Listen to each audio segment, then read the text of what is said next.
Welcome to another Rooster Talk, where we speak with ASX companies and the guys who manage them, and we get the updates of what's been happening.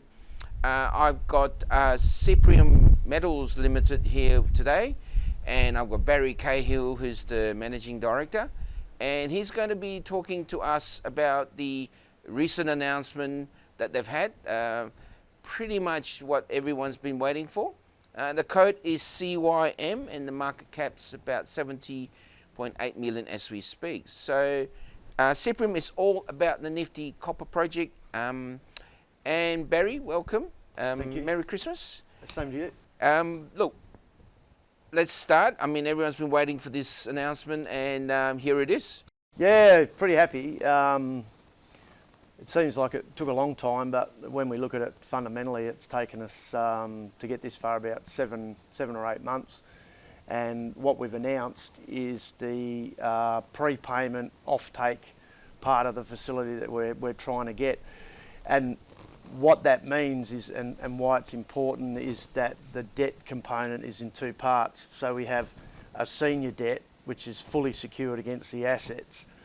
And then subordinated to that, we have this prepayment offtake facility. So the hard part of the debt, if you like, is that prepayment offtake facility. So when you look at the total sum of 250 Aussie, the 35 US, which is the 50 million Aussie, is what we think is the hard part. And now that we've got that, and that'll be subordinated and the final documents are done, we can go and finalise the senior debt, which we're pretty confident we can do reasonably quickly.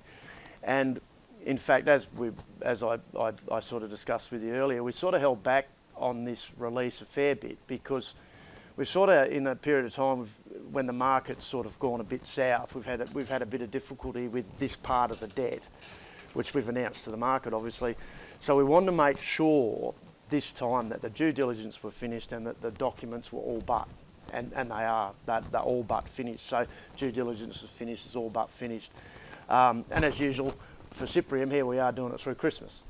Yeah. But anyway, so really positive about it. So in terms of how an investor can think about it, it's like getting the last piece to the jigsaw puzzle, but now we're putting the jigsaw puzzle together.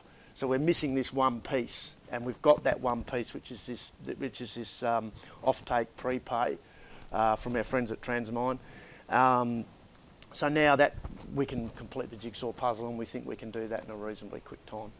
So that 35 mil or US or 50 mil Aussie, yeah. Pretty much is guaranteed. It's a done deal, which then will link your major debt, which your or major facility. Senior debt, yep. So from an investor point of view, can we see this as like the financing is done? No, not quite. So what has to happen now is we have to go through and just finalise the last of those docs.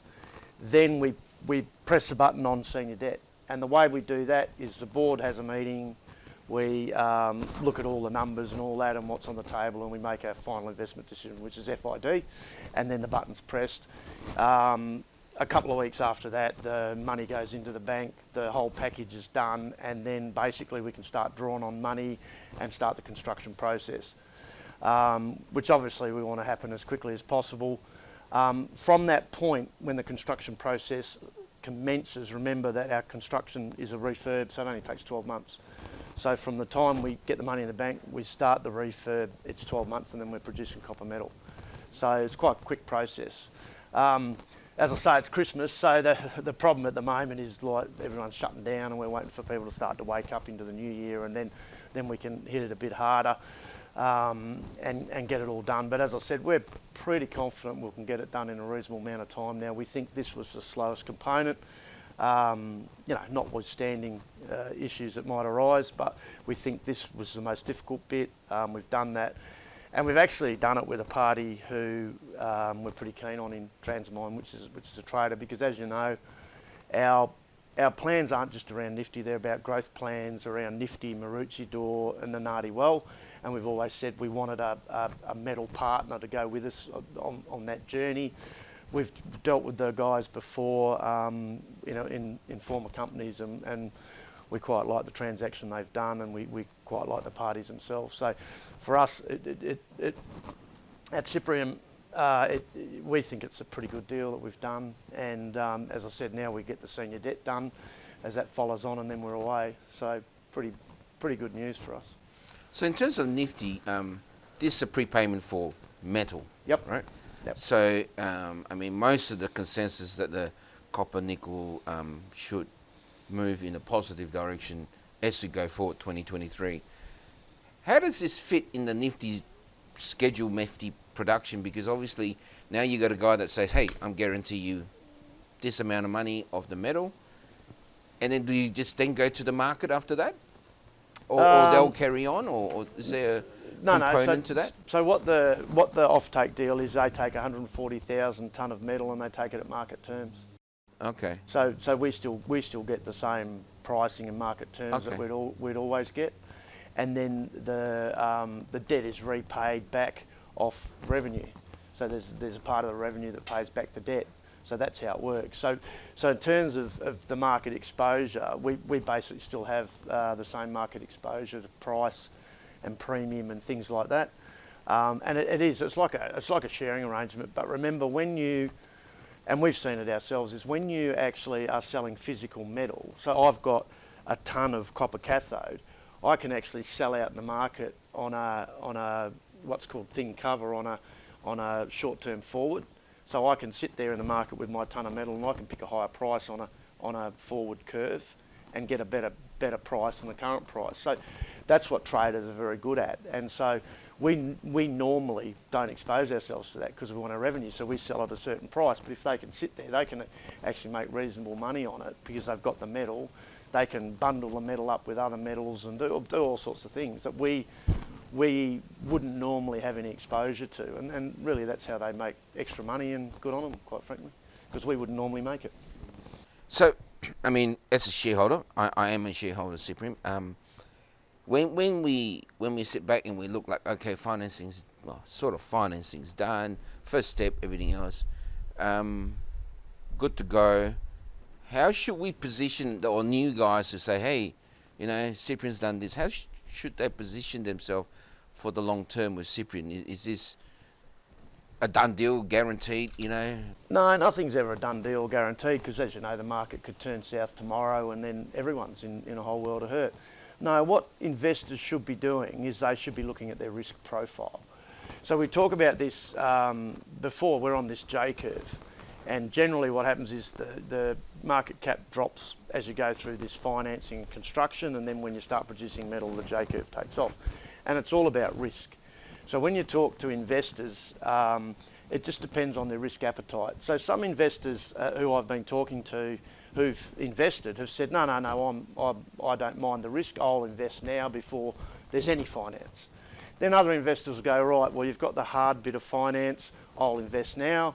Other investors will wait for FID, for the money to be in the bank. Others will wait for construction to start. Others will wait until you produce your first copper plate. Others will wait until you do your first profit or pay your debt back. And that's all it is. It's just about risk appetite. And every step we take, every release that we make about Nifty is a reduction in risk, because otherwise we wouldn't make the release. So what we're doing is continuously, slowly but surely reducing the risk. So it's a risk appetite. So then investors need to think in their head, well, how much risk am I willing to take? I'll wait till FID, or I'll wait till debt's completely done, money's in the bank, I'll wait till after construction. Those of us who probably more understand the industry and the projects and that, we obviously take more risk because we understand a lot more. Other people who don't have that skill set, they'll just wait and take a bit more risk. So all we say when we put a release out like this is we've de-risked it further. That's all we can say.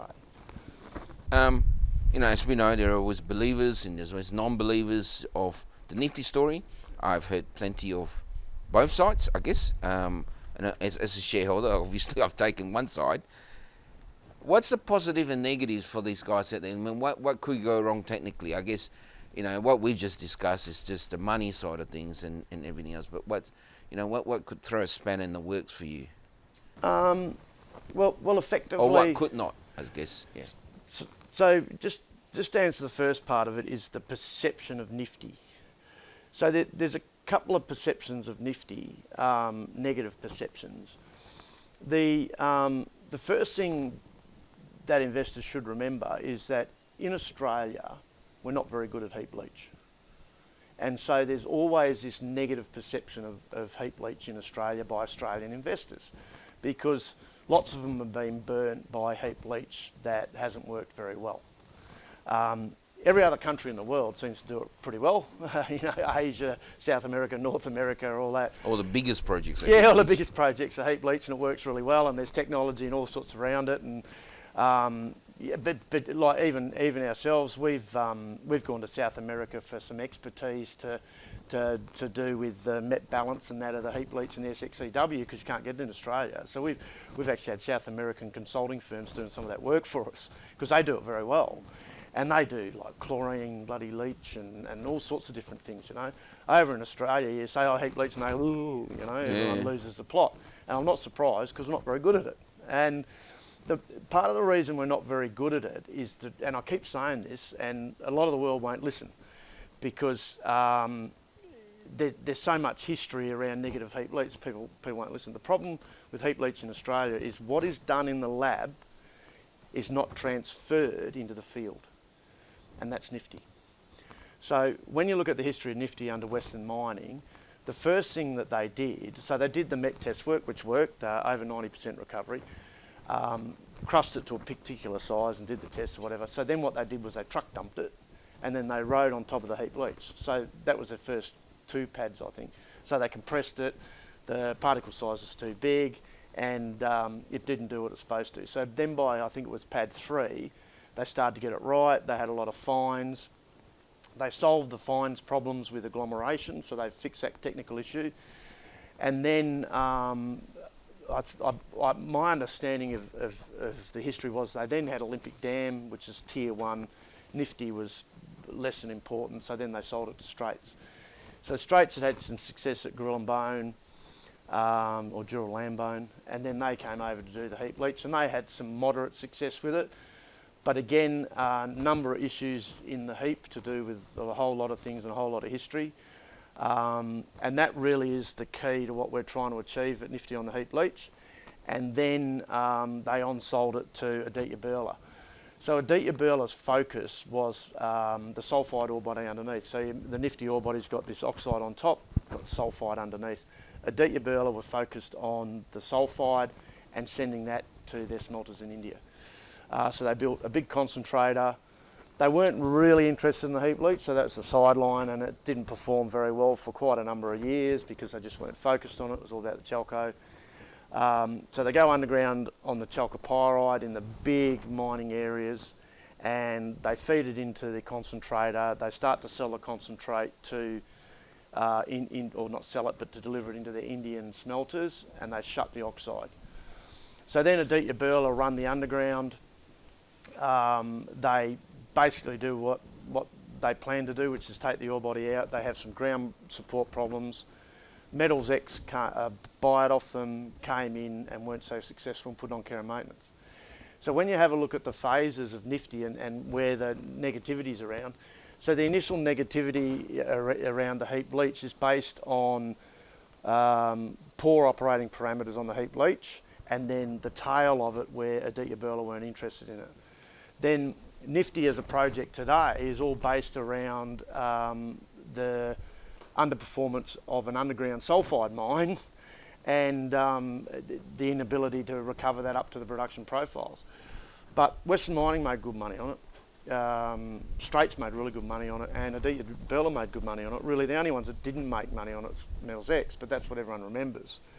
So here we are, we're sitting in that environment. We've got a heap leach that could perform better, and then people who don't understand the 2 parts of the operation think, oh well, Nifty was put on care and maintenance, when in fact we're not going underground.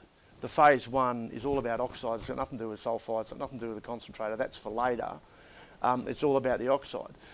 So where we've focused is we've focused on that history we've got. So remember, it's produced 200,000 tonne of copper metal in cathode from that mine, and you've got all the production history, you've got all the reports, And we know a little bit about heap leach, and we've made lots of mistakes with heap leach, and you know, by that we've learned.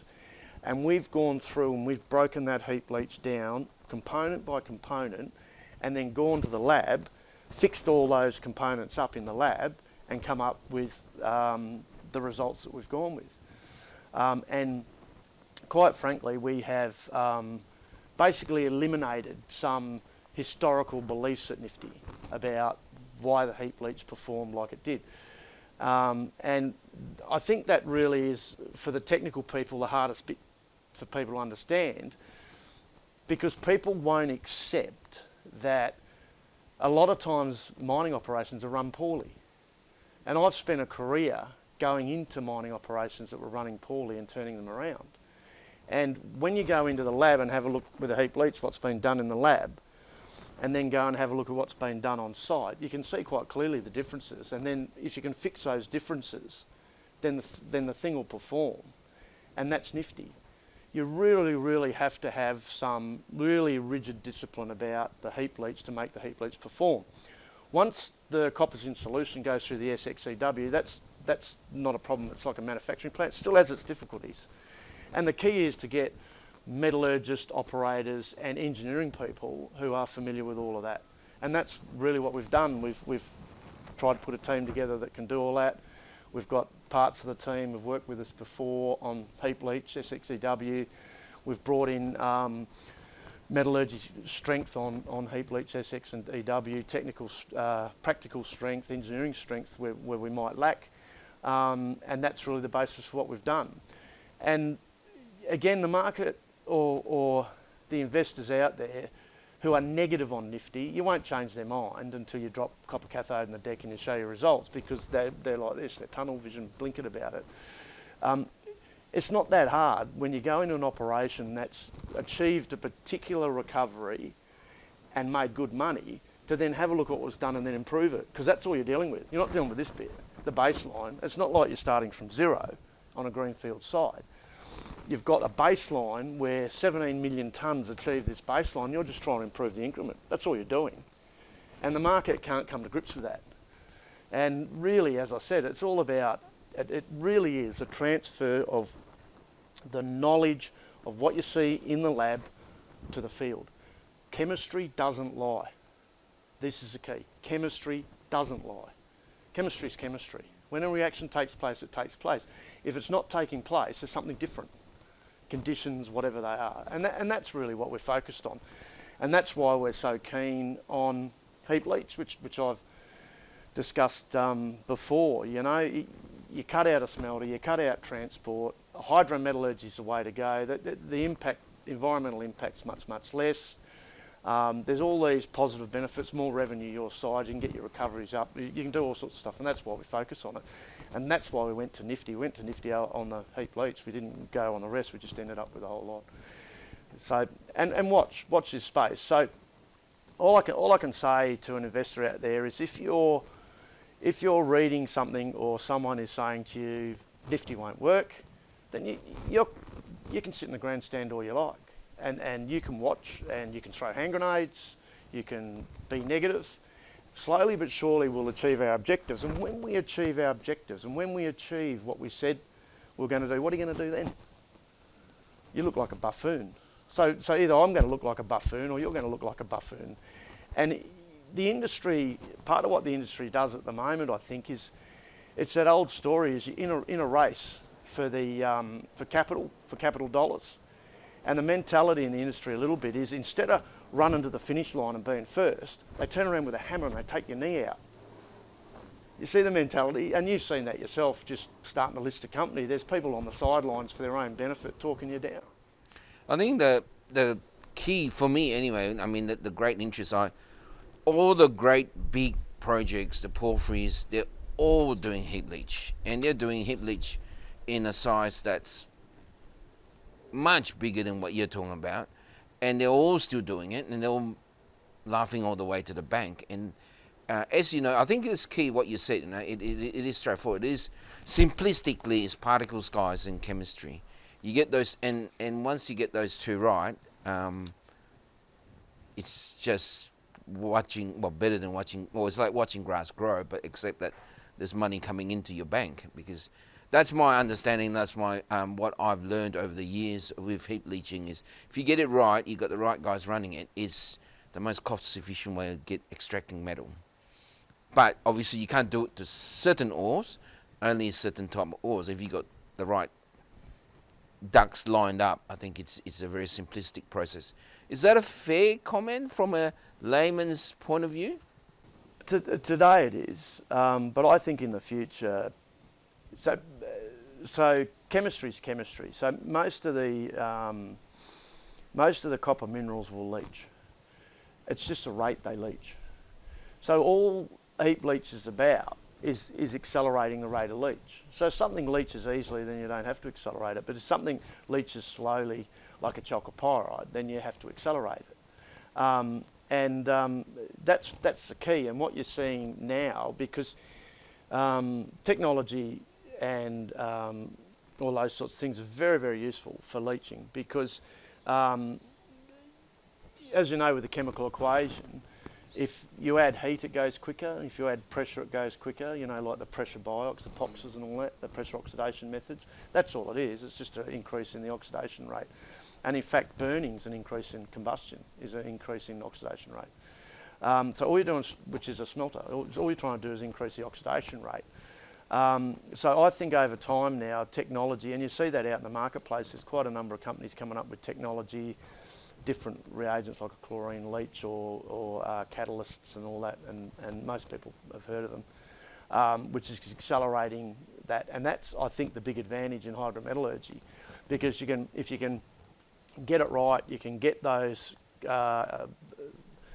copper sulfides and that are less likely to leach, and you can accelerate it, then you can make it more profitable, and you still have the same reduced environmental footprint, you know, an SG footprint. So I agree with you. Right now, there's things that leach really easily, and there are things that not. And once you get the process right and all the parameters right, you watch blue water come out. It's fantastic. I love it. It's the best part of it. But I think over time, and I think time is like the next few years, I think technology will take over, and I think that the leaching of particularly copper metals, I think it'll increase out of sight. And we believe that at Cyprium, and we want to be involved in it at the front end.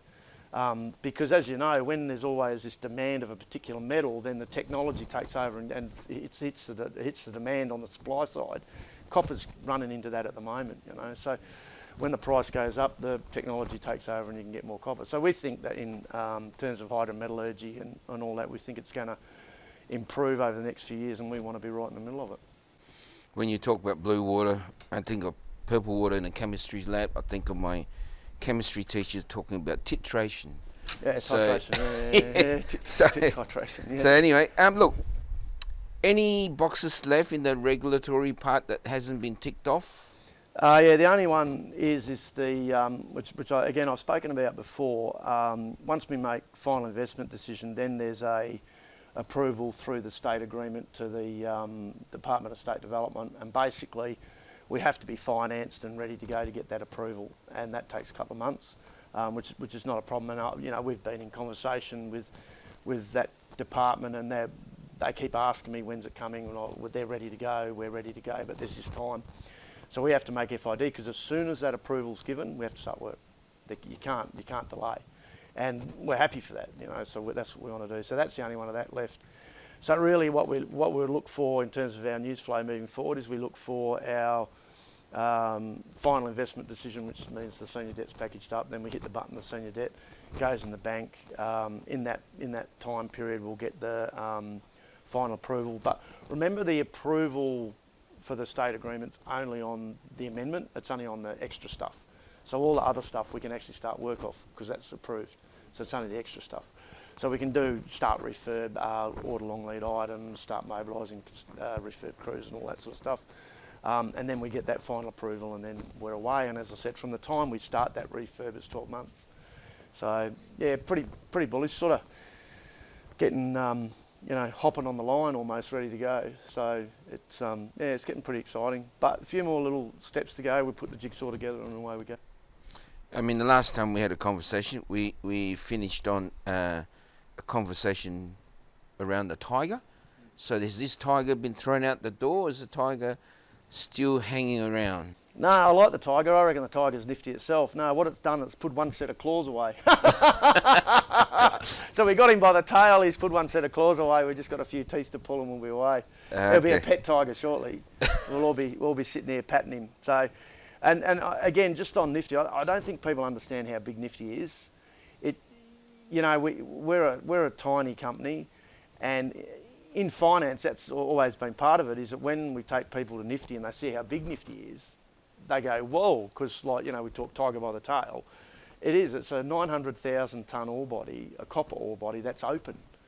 And it's like when we did the finance, and the finance released 140,000 tonne of copper, and the last, because we didn't update the restart study, we just financed what it was, 146,000 tonne. And someone asked me, like, how much of it is, does the offtake cover on the prepay? And I was sitting there saying, well, I'm trying to remember the number, because we've already advanced internally to more tonnes on the oxide, as you know, because of the resource upgrade and all that. So I'm trying to think, right, what's the last number in the market? Because that's the number I've got to quote. So even this morning I had to pull out and say, what was it, 146,100? Because in the back of my mind I've got the third iteration of the pit, which is bigger. We make no secret of that. But for the purposes of finance, it was enough. So yeah, the tiger's nifty. It's a big project. We've just got one set of claws and a couple of teeth probably to sort out, and then we'll have it at the kitchen table eating out of our hands. So yeah, I'm looking forward to it. So optimistically, and again from an investor point of view, the timing, the news flow, this part is done. When's the next steps? Well, obviously Christmas, New Year is a bit of an issue, so it just depends on when we can get everyone's feet back under the table and running again. Optimistically, we would try and do the FID and that stuff through January, with a view to having the money in the bank ready to kick off February. But again, like, the process has got time, and we've got to be pessimistic about it. These things always take longer, so maybe it'll be February, get going in March. But we're still doing what we're doing, working as hard as we can, and as we discussed, our group's still working through Christmas, which always seems to be the Cyprium way. I mean, we did the purchase of Nifty through Christmas, so it always seems to be the way.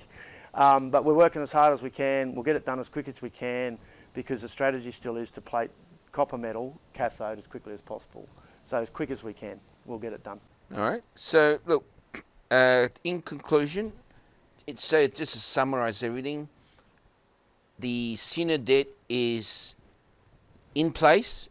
You just needed this 50 mil to come in to lock everything up. Would that be a way to conclude the conversation? Well, it's not in place, but what it does is it gives us the ability, because we have to go FID, to press the button and say, go get the money. Okay. That's what we have to do. So it's not formally in place. It's all but we have to say, right, board, final investment decision, press the button, put the money in the bank. Yep. And then it'll go. So that's what we're working to at the moment. So there's a few docs and that, but yeah, we feel we're really, really close with it. Because we already were, because we had to do all the stuff on the senior debt. What are the terms and conditions of the senior debt? And then we have to get the subordinated debt. So we've already done most of that.